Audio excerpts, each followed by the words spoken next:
बच्चों एक्सरसाइज है 6.2 और इसके एक क्वेश्चन हमने किया था इसका।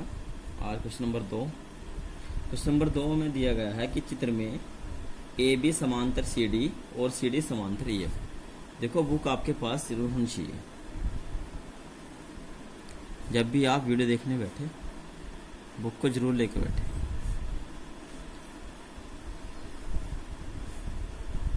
तीन समांतर रेखाएं हैं ए बी सी डी और ई एफ। ये तीन समांतर रेखाएं हैं और इनको कोई तिरछी रेखा काट रही है। कोई तिरछी रेखा है जो इनको प्रतिच्छेद करती है।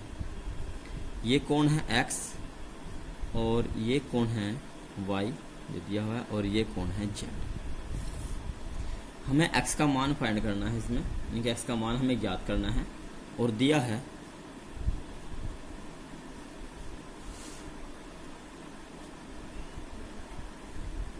है कि ए बी समांतर सी डी और सी डी समांतर ई एफ, यानी कि A B Rekha C D के समांतर है और सी डी रेखा ई एफ के समांतर है तथा y अनुपात z बराबर है 3:7। सोल्व करेंगे क्वेश्चन को। y और z का जो अनुपात है वो 3 और 7 का है। माना y बराबर 3a और z बराबर 7a, यानी कि हमने मान लिया कि y बराबर 3a कोण है और z बराबर 7a कोण है। अब देखो ये कोण y है और यहाँ पर देखो ये कोण z है। यदि हम इस कोण की बात करें तो ये कोण भी y होगा। इसका शीर्षाभिमुख कोण है कि दो रेखाएं आपस में प्रतिच्छेद कर रही है तो ये शीर्षाभिमुख कोण आपस में समान होते हैं। ये y है तो ये y होगा और y प्लस z कितना होगा 180 अंश, क्योंकि ये कर्मागत कोण है। चित्रानुसार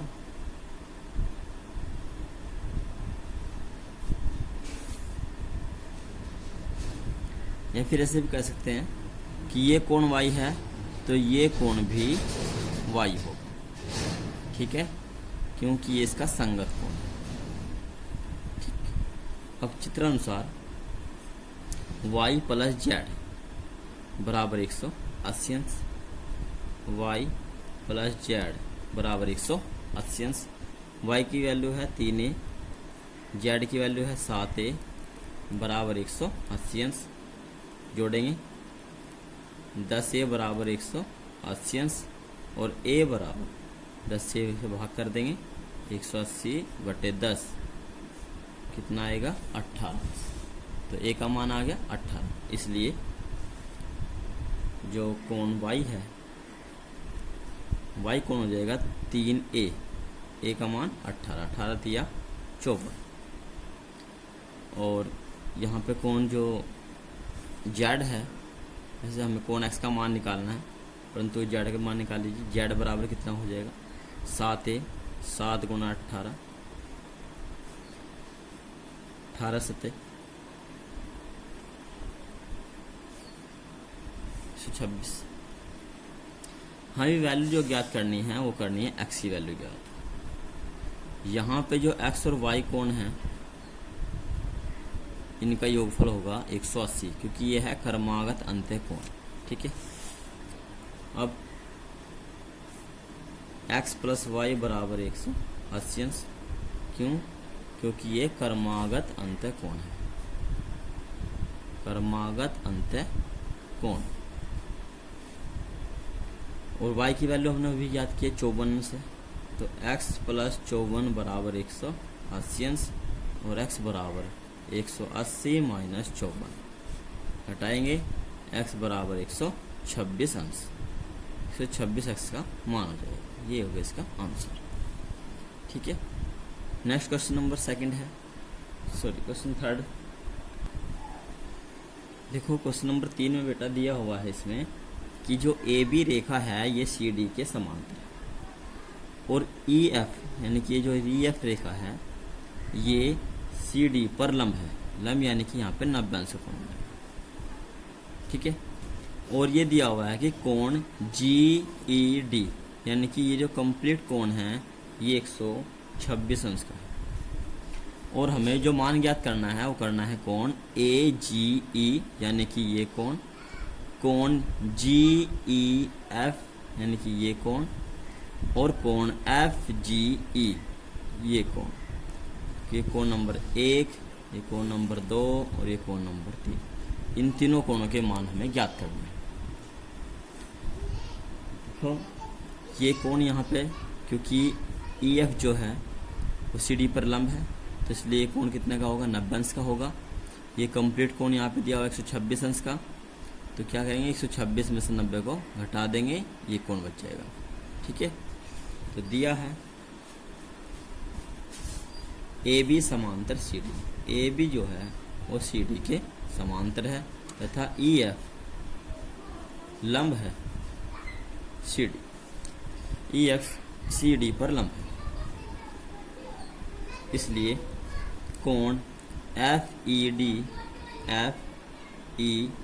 डी इक्वल टू 90 अंश। समीकरण 1। तथा यहाँ पे एक बात दी है,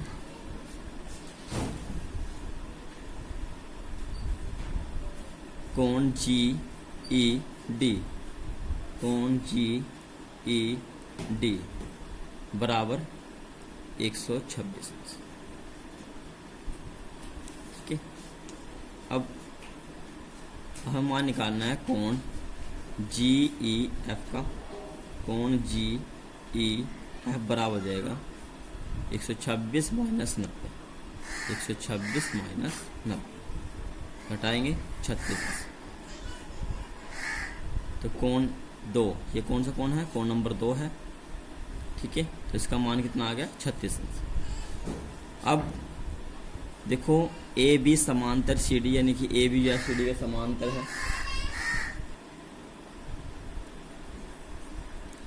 ये कोण ए जी ई यानी कि 1 कोण जो होगा ये होगा कोण इसके बराबर यानी कि 26 के बराबर। क्यों होगा, क्योंकि ए बी सी डी के समांतर है और ये इसको कोई रेखा काट रही है, तो ये दोनों कोण कैसे होंगे, ये होंगे एकांतर अंतः कोण। कोण ए जी ई बराबर होगा कोण जी ई डी के बराबर। क्यों है, एकांतर अंतः कोण है, एकांतर अंतः कोण है, इसलिए आपस में बराबर है। और कोण जी ई डी का मान दिया हुआ है 126 अंश, तो कोण ए जी ई का भी मान हो जाएगा 126 अंश, ठीक है। ये कोण हो गया दूसरा कोण, ये पहला कोण। अब बचा हमारा कोण नंबर 3।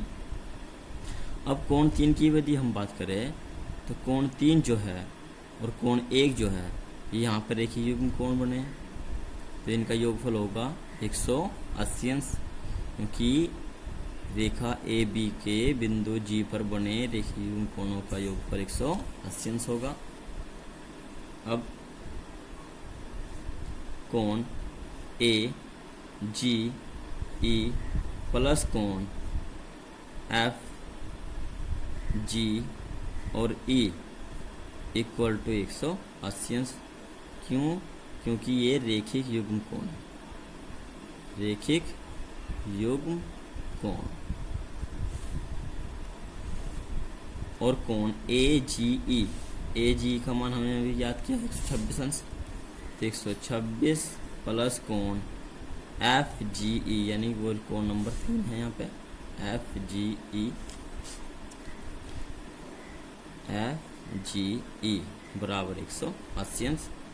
और कोण एफ जी ई बराबर हो जाएगा 180 और 126 को जरा हम घटाएंगे राइट में, तो माइनस 126 अंश घटाया क्या आएगा 54 अंश। ये हो गए इसके आंसर। क्वेश्चन नंबर 4 थे। क्वेश्चन नंबर 4 में एक रेखा है पी क्यों, इस तरह से एक चित्र बना हुआ है। पी क्यू आर एस और टी, ये पॉइंट है।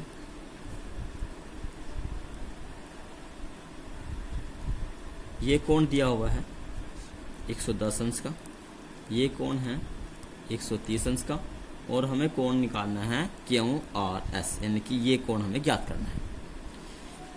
दिया है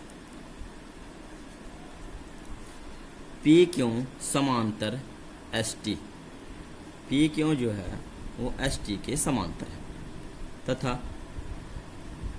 कोण पी क्यू आर बराबर 110 अंश, व कोण आर एस टी, कोण आर एस टी बराबर 130 अंश, ये दिया हुआ। इसे हमें रचना करनी पड़ेगी। हमने बिंदु आर पर पी क्यू और एस टी के समांतर एक रेखा खींची ए बी, ये रेखा है ए बी, ये रचना करनी पड़ेगी। रचना में यहाँ लिखोगे बिंदु आर पर रेखा ए बी समांतर पी क्यू खींची। अब ये रेखा इसके समांतर है, तो इसलिए यह रेखा इसके भी समांतर होगी, क्योंकि ये दोनों रेखा पहले से ही समांतर है। ये दोनों भी समांतर है और ये भी समांतर रेखा है।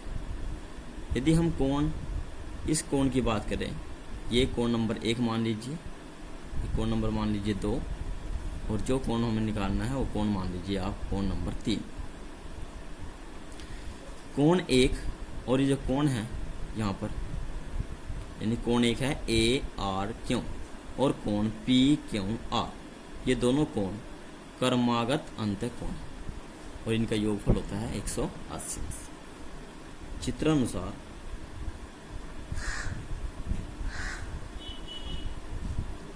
कोण पी क्यू आर प्लस कोण A R Q, A R Q पहला कोण है, तो इन दोनों का योगफल कितना होगा 180 होगा। क्यों होगा? क्योंकि ये कर्मागत अंत कोण है, कर्मागत अंत कोण है, ये कर्मागत अंत कोण है। कोण पी क्यू आर का मान दिया हुआ है 110 अंश, तो 110 प्लस कोण ए आर क्यू बराबर 180 अंश, और कोण ए आर क्यू का मान हो जाएगा 180 में से 110 को हम इधर घटा देंगे, तो जब 180 में से 110 को घटाएंगे तो बचेगा 70 अंश। तो कोण ए आर क्यू यानी कोण जो पहला कोण है, ये कोण कितना हो जाएगा? ये हो जाएगा कोण 70 अंश का। कितने हो जाएगा? ये 70 अंश का। ठीक है, तो यहाँ से हम लिखेंगे कोण ए आर क्यू बराबर 70 अंश, 180 में से 110 को घटा देंगे। समीकरण नंबर 1।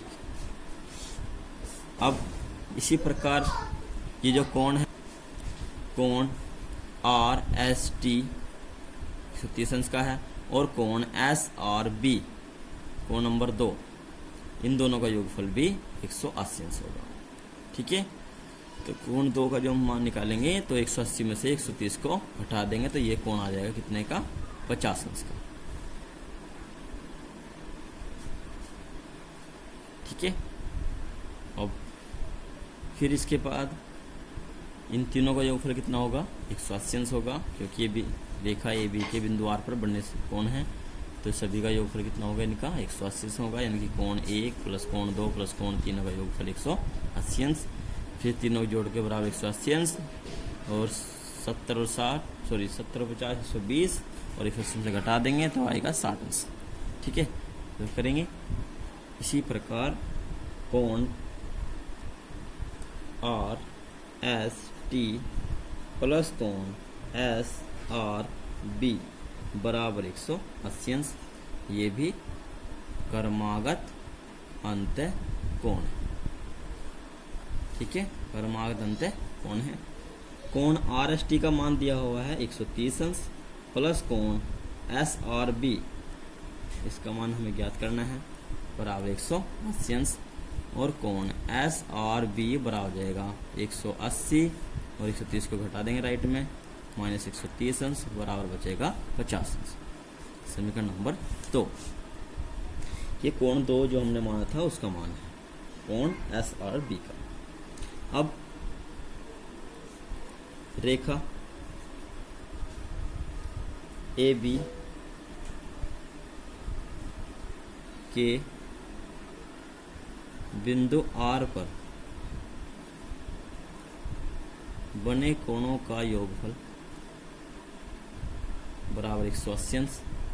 एक ही साइड के कोण है, तो वे कोण कौन कौन से हैं? वे कोण हैं ए आर क्यू प्लस कोण क्यू आर एस, इसका मान हमें ज्ञात करना है क्वेश्चन में, प्लस कोण एस आर बी बराबर 180 अंश।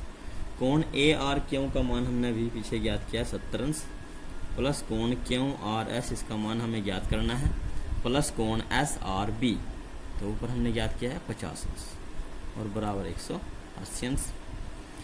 70 और 50 120, अब 120 राइट में जाके घटा देंगे, तो कोण क्यू आर एस बराबर हो जाएगा 180 माइनस इन दोनों को जोड़ेंगे और राइट में घटा देंगे 120 अंश। कोण क्यू आर एस बराबर 60 अंश। ये क्वेश्चन में आंसर है। नेक्स्ट क्वेश्चन है क्वेश्चन नंबर 5। क्वेश्चन नंबर 5 में बेटा ए बी सी डी के समांतर है, ये दिया हुआ है, और कोण ए पी क्यू यानी ये 50 अंश का है, और कोण पी आर डी 127 अंश का है, और हमें एक्स और वाई का मान ज्ञात करना है। ठीक है, तो चित्रानुसार क्वेश्चन को हल करेंगे। पहले जो दिया हुआ है उसको लिख लेंगे, कोण ए पी क्यू बराबर 50 अंश, और कोण पी आर डी बराबर 127 अंश। अब ये जो कोण ए पी क्यू है, ये कोण पी क्यू आर के समान होगा। क्यों समान होगा ये दोनों? क्योंकि ये एकांतरंत कोण है, ये दोनों समांतर रेखा है। अब क्योंकि ए बी वो समांतर है सी डी, और पी क्यू क्या है? एक तिर्यक रेखा है जिसको काट रही है, तो जितना कोण ये होगा उतना ही कोण ये होगा। इसलिए कोण ए पी क्यू बराबर होगा कोण पी क्यू आर के। तो लिखेंगे कोण पी क्यू आर बराबर है कोण ए पी क्यू। एकांतर अंतः कोण है, एकांतर अंतः कोण है, और कोण पी क्यू आर बराबर हो जाएगा 50 अंश। समीकरण 3।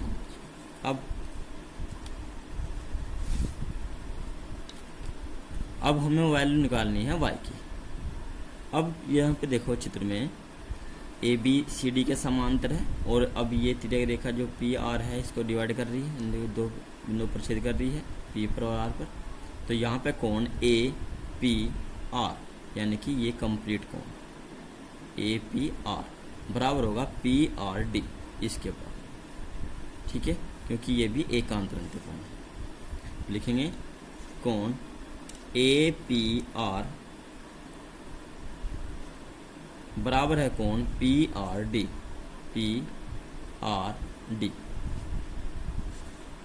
और ए पी आर का मान हो जाएगा ए पी आर हो जाएगा 50 प्लस वाई, तो 50 अंश प्लस वाई और बराबर 127 अंश। और y का मान निकालेंगे, 127 में से 50 को घटा देंगे, 127 माइनस 50 घटाया आएगा 70 अंश। ये हो जाएगा y का मान आंसर। x का मान, x कोण कौन सा था? ये कोण x है। ठीक है, ये कोण कौन सा है? ये कोण x कोण है, P R Q, P Q R, ये x। तो x का मान 50 और y का 70। ये होगा इसका आंसर। आज की वीडियो में इतना ही। नेक्स्ट क्वेश्चन नंबर 6 से स्टार्ट।